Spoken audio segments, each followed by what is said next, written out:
What if the man staring at you on a quiet, empty street isn't thinking about money, revenge, or love? What if he's studying how you scream? If you like true stories that crawl under your skin, subscribe to Time Tremors now. He was born Adolph James Rode Jr., aggressive, violent, restless. But he didn't want to die with that name, so he renamed himself Cesar Francesco Barone, because he believed Italian gangster names carried power. It wasn't an alias. It was a transformation from troubled man into self-made predator. He didn't hunt randomly. He watched, quietly.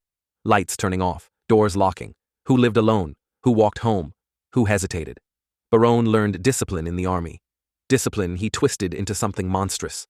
He could stand still for hours, breathing slow, waiting for the exact moment when someone stepped into their most vulnerable silence. Locals later told investigators something unnerving. Barone spent long hours in a private wooded patch near Scappoose.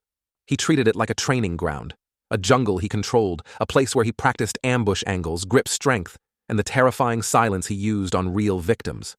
When he attacked, the pattern was cold and consistent. Close entry, sudden overpowering force, and then domination. Margaret Schmidt, attacked inside her apartment. No forced entry, no warning. Martha Bryant, followed on a dark road, forced from her car, assaulted, then shot at close range. Survivors described the same thing, the calmness of his hands. Not shaking, not angry, just methodical. One survivor said he didn't breathe heavily. He breathed like a doctor checking a pulse. Slow, controlled, observing fear rise, then collapse. He tied victims not only to restrain them, but to watch their helplessness. He wanted them conscious long enough to see the moment they realized they couldn't escape. Psychologists later said he wasn't driven by rage or impulse. He was driven by reaction. He studied how people broke. In prison, he bragged, described victims like trophies, and denied nothing except guilt. For Barone, control wasn't a part of the crime. Control was the crime. At first, no one connected his crimes. Different ages, different neighborhoods, different scenes.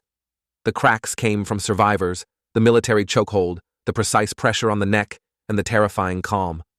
Then investigators found blood in his car, fingerprints matching scenes, DNA weaving all the attacks together. The hunter had left a trail. In court, he wasn't angry. He wasn't sorry. He was entertained. He invented fake noble ancestry, mocked the process, talked as if the trial was a show and he was the main act. When asked about remorse, he smirked.